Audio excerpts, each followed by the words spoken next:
The first sound he heard wasn't the siren. It was the screams. Not of the enemy, but of children. Elias Danner never forgot that. The mission had been simple. Eliminate hostiles, clear the village, burn the site. Command said it was a rebel nest, alien insurgents hiding among civilians. But when the smoke cleared, he realized too late what he'd done. They weren't soldiers. They were families. The images stayed with him like a scar that never healed. Years later, on the planet Mirian 9, that same guilt returned in a heartbeat. His shuttle had gone down after a storm. The engine crippled, comms dead, suit damaged. He crawled from the wreckage with his pulse rifle dragging through the ash. The planet was silent except for the wind whispering through the red dust. Then he saw the footprints.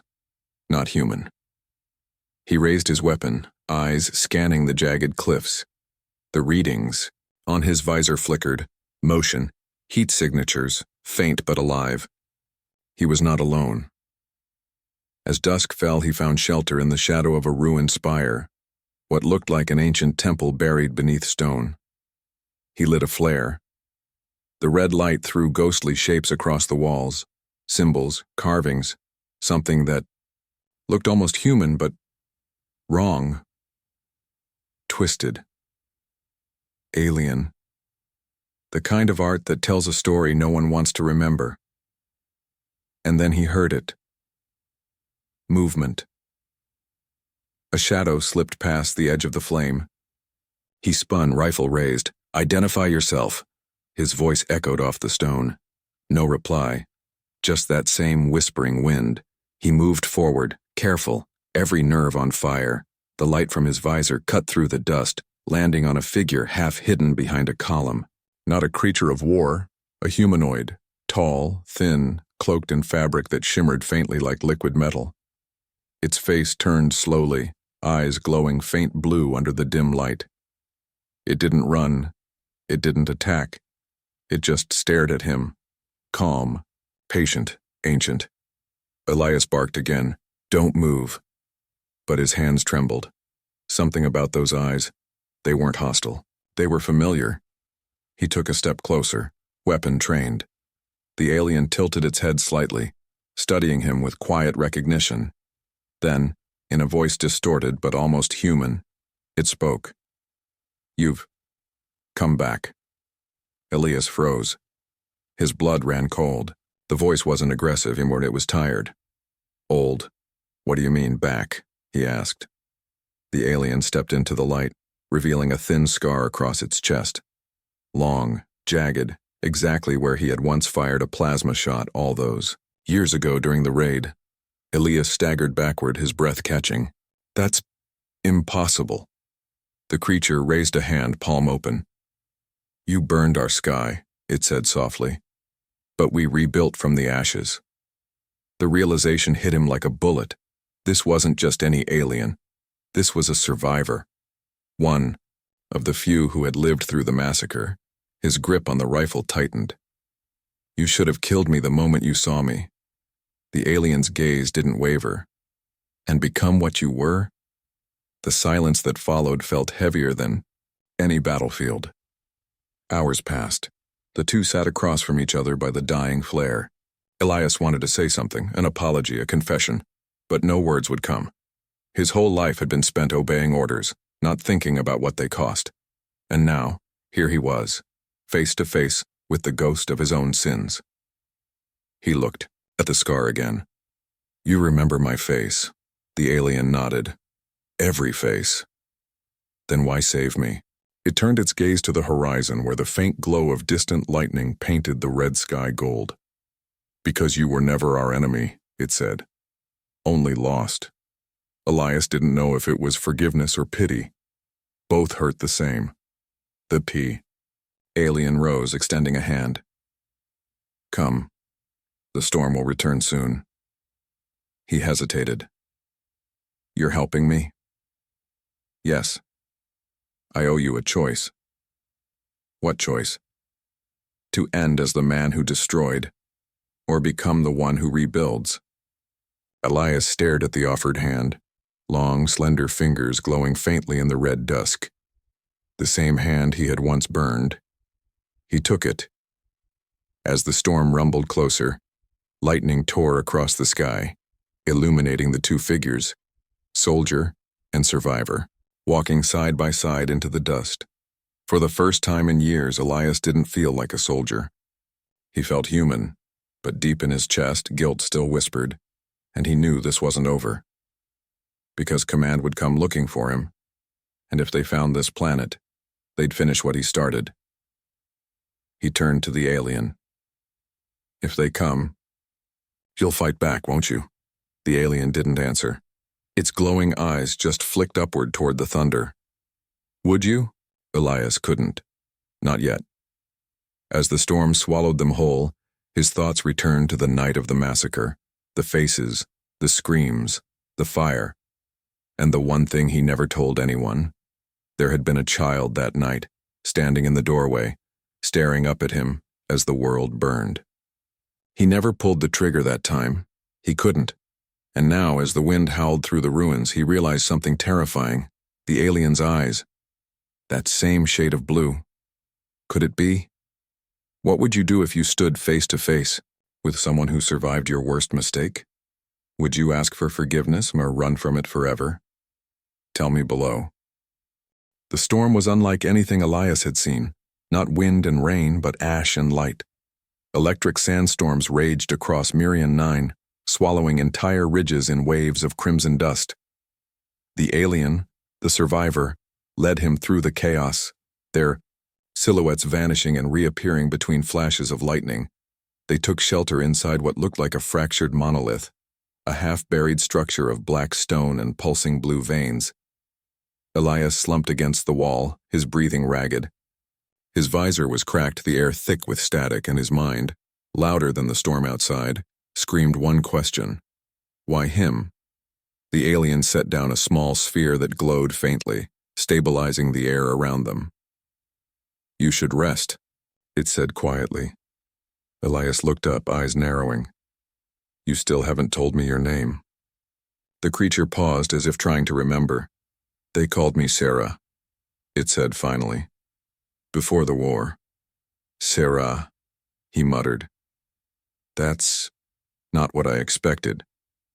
What did you expect? Something that sounds less human. Sarah turned its head slightly, the faint light tracing the edges of its face. Perhaps we're not so different, Captain Danner. The sound of his name hit him like a cold wave. You know who I am? I know what you did. Elias stared into the pulsing blue glow that danced across the walls. Then why are you helping me? Sarah didn't answer.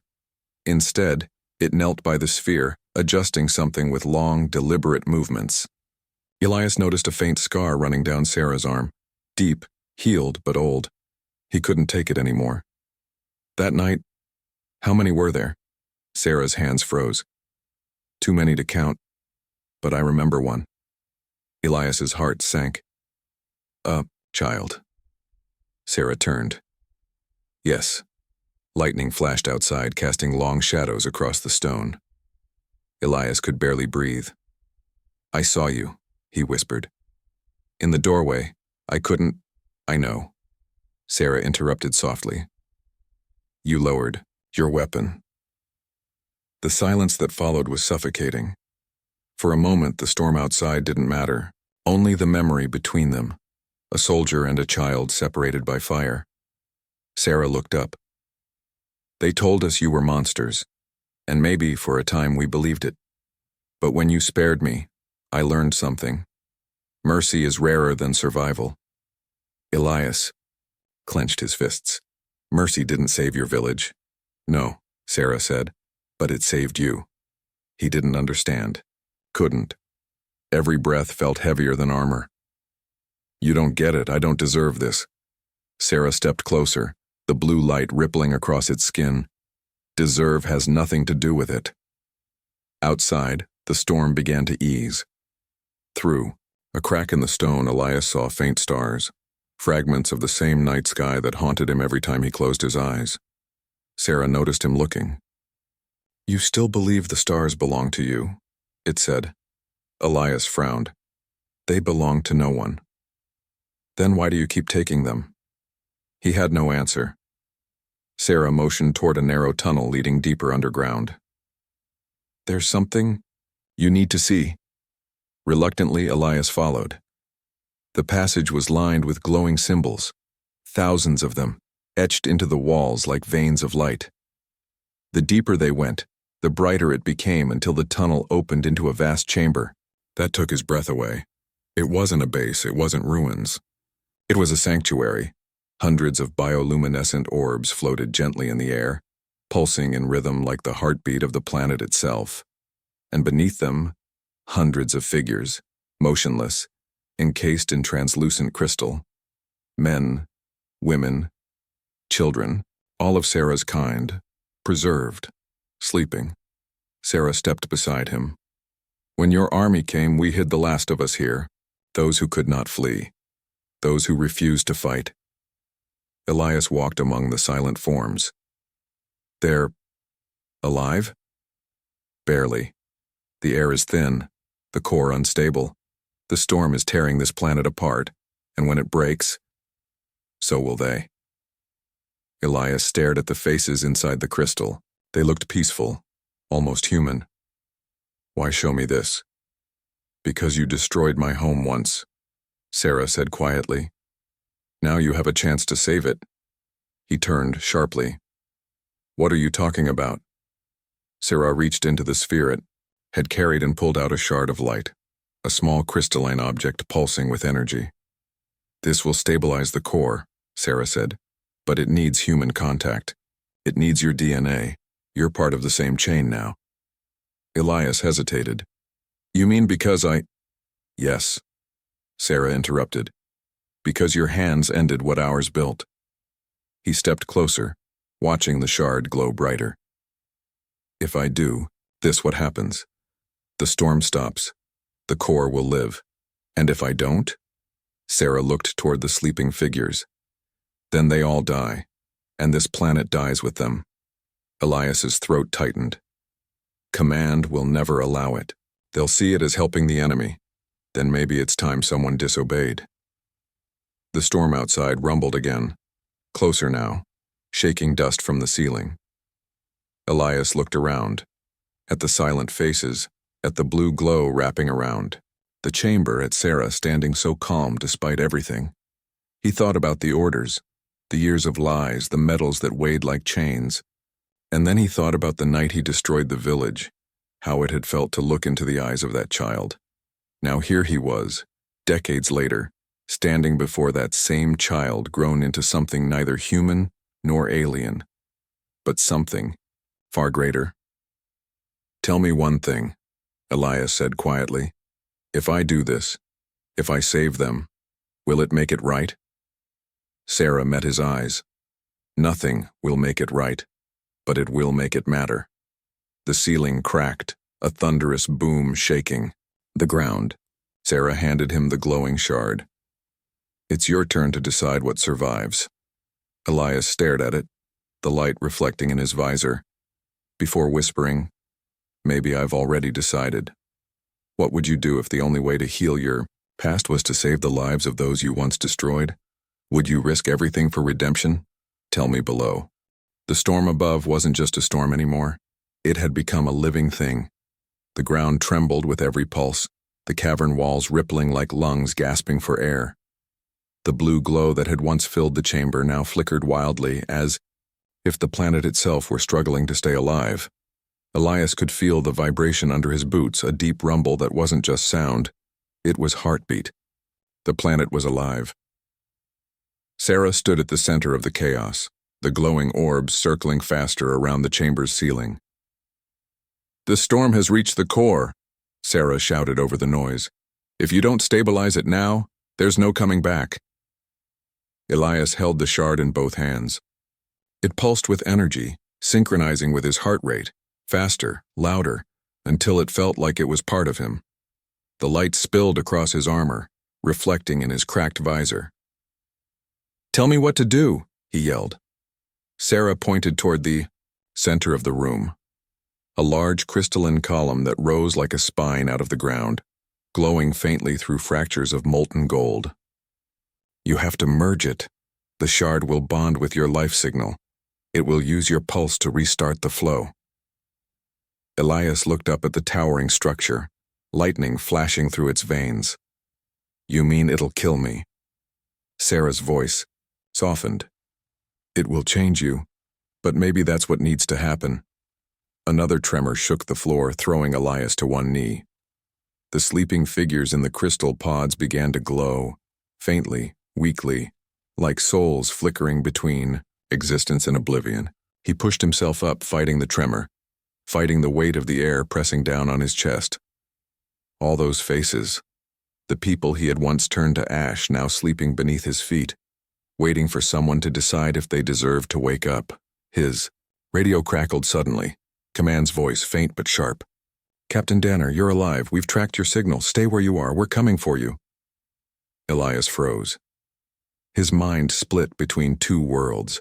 Command's orders still echoed in his bones. Destroy, cleanse, obey. But Sarah's voice, quiet, steady, cut through the storm. They'll burn this planet again. You know they will. He looked at the shard, the key to saving this world. The one thing standing between extinction and survival. He took a deep breath, feeling the storm's electricity sting his skin. You said it bonds with my life signal. What happens if I don't let go? Sarah looked at him, realizing what he meant. Then you become the core. For a moment, neither spoke. The air grew hotter. The ground split open, blue light flooding the room. Elias stared up at the sleeping faces one last time, innocent, peaceful, undeserving of what he'd done. He thought about Sarah, about the scar, about that night in the burning village when he had spared a single child. He looked down at the shard. Maybe that's why you spared me, he whispered, so I could finish what I started. Before Sarah could stop him, Elias ran toward the core. The light around him exploded, wind surging in all directions. The energy burned through his armor, through his skin, through every nerve screaming at once. He slammed the shard into the column, and everything stopped. For a second there was silence. Then a blinding wave of gold and blue erupted outward. Sarah shielded their eyes as the crystal pods began to shatter, one by one, revealing faces gasping back to life. The energy roared through the chamber, wrapping around the sleeping, the lost, the broken. Every pulse of light carried memory, pain, loss, forgiveness. And at the center of it all, Elias stood motionless, the glow engulfing him. His comlink burst with static. Danner! What's happening down there? Command barked. Report! But there was no reply. Only the hum of a planet waking up. Sarah looked toward the core. Elias was still there, but not as he had been. His armor floated in midair, glowing veins of gold and blue running through it, his body suspended in the light like part of the structure itself. His face was calm, peaceful, as the light consumed him completely. The storm above broke apart. The thunder fell silent. When the dust settled, the once cracked crystal core pulsed steadily, strong and alive again. The planet was breathing, and within its heart, where Elias had stood, there was only light. Sarah stepped closer, touching the surface of the crystal. You did it, they whispered. You finally rebuilt what you destroyed. Outside, the night sky cleared for the first time in decades. The human fleet arrived moments later, expecting to find ruins, but instead, they saw a world reborn. The clouds glowed gold. The atmosphere stabilized. The entire planet shimmered like it had forgiven itself. From orbit, the scanners showed a strange signal pulsing from the planet's core. Faint, rhythmic, alive. It matched the heartbeat of a human. Impossible, one of the operators muttered. He's still down there? Back in the chamber, Sarah looked up at the light, pouring from the core, and smiled faintly. No, they said softly. He's not down there anymore. He is the planet now. They turned to the newly awakened survivors, children, elders, the once lost. He gave us life, Sarah said quietly. Remember his name? And for the first time in history, the name of a human soldier was carved into the alien walls, not as an invader, not as a destroyer, but as a savior. What would you have done if redemption required becoming the very thing you once tried to destroy? Would you sacrifice yourself to heal a world that could never forgive you? Tell me below. The silence after the storm was absolute. Even the wind held its breath. Mirian 9, once a graveyard of ash and ruin, now shimmered under soft gold light. Where the planet had cracked and bled, green shoots began to rise through the dust. It was as if the world itself remembered how to live again. Sarah stood at the edge of the new dawn, watching the horizon tremble with light. The air smelled of metal and rain, a strange scent that belonged to both rebirth and mourning. Behind them, the newly awakened survivors moved quietly through the chamber, their skin catching the light like glass. They spoke in whispers, reverent, afraid to disturb the peace. Then the transmission came. This is command to any surviving unit on Mirian 9. Identify yourself. The voice crackled through the static, cold and official, the same voice Elias had heard for years. Sarah closed their eyes. They came back. The survivors began to panic. They remembered the last time those ships filled the sky. The cleansing fire, the screams. Sarah raised a hand. No, not again. They walked to the center of the chamber where the core still pulsed, alive, glowing, and faintly human. He's still here, Sarah whispered.